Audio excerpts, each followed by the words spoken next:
So here it is, the Rollo Croftmaster. First one made, we think, 1954, and they were made through to about 1960 or 61, 62, something like that. Total of 500 machines produced. It was entirely conceived and designed by John Rollo, and he's an interesting chap. We'll hear more of him later. He had a firm producing lathes called Rollo Industries. Rollo was a Scot, and apart from being a very successful businessman, he also had a croft which he visited and worked on at the weekends, and he decided that he'd like to make a machine which could be used by Scottish crofters. And with that in mind, he designed this thing.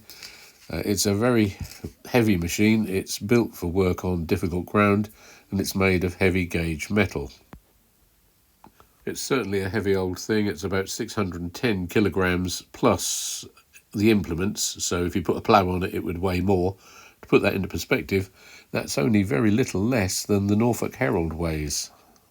Rollo Industries made the complete machine apart from the engines, which they bought in from various manufacturers, Villiers, BSA, Jap, and also the gearbox, which was an Albion 3-speed plus reverse.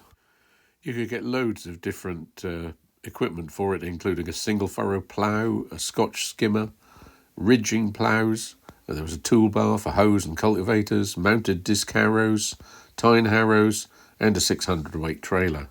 They could all be hung off this frame, which was hydraulically operated by a lever, so it's manual operation, not automatic.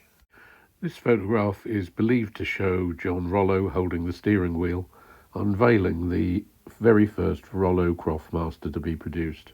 Rollo was a co-founder of the Highland Voluntary Development Association, which was instrumental in providing employment in the Highlands, and his work to that end included the expansion of his factories. He had his original main factory at Bonnybridge near Falkirk, and that was made larger, but he also set up works at Wick, which produced the castings, Ballardo, Easdale, and the most remote one at Inverasdale.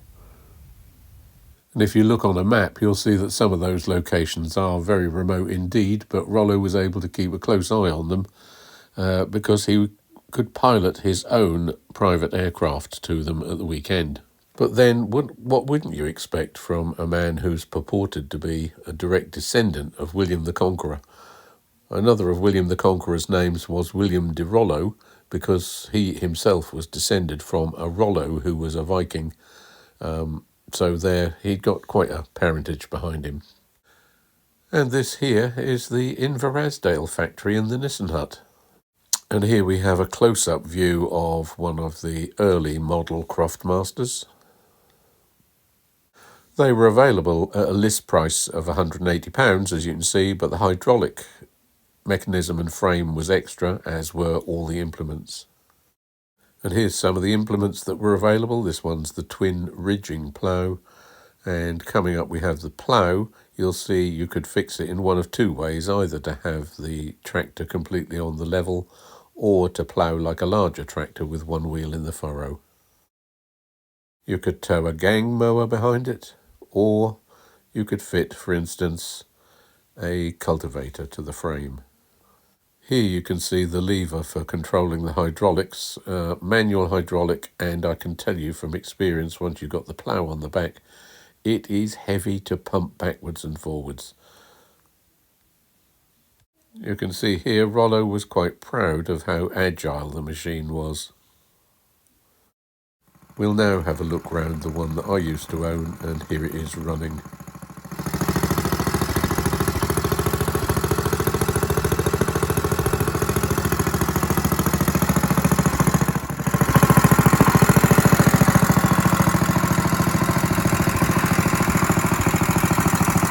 You'll see here, even at 60 years old, they're easy to start.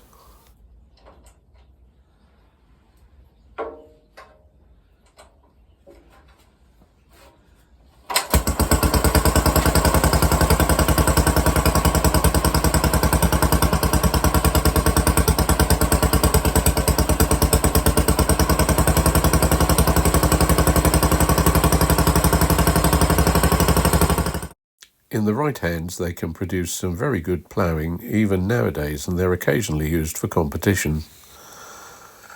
In the wrong hands, and that's me, you can see the ploughing isn't quite so good. Here's mine in the field waiting to start a ploughing match. And here's collection day with my son Phil driving up onto the trailer.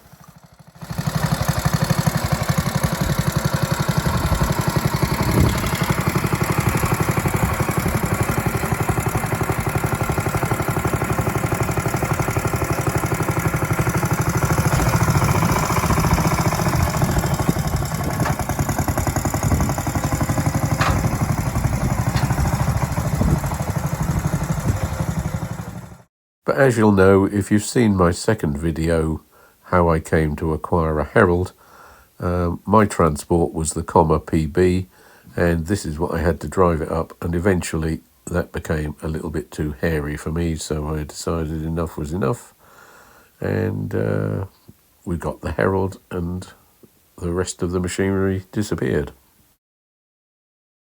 So in some respects, the Croftmaster was a success. It sold a decent amount, although not breaking any major records, but it did provide employment for the remoter areas of the Highlands and Islands.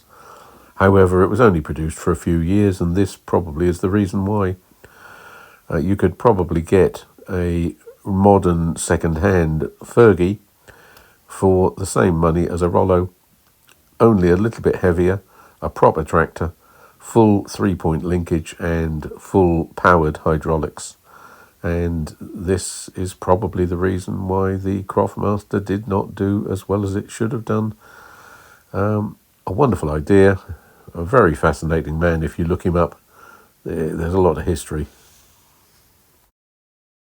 But if nothing else, the relative rarity of the Rollo Croftmaster means that whenever you take it out to an event or use it for something like ploughing at a match, you do generate a lot of interest, and you can tell people the fascinating story. Well, I hope you enjoyed this brief look at one funny little tractor. If you did, why not subscribe? There'll certainly be more agricultural and horticultural related stuff coming up in the future. Bye for now.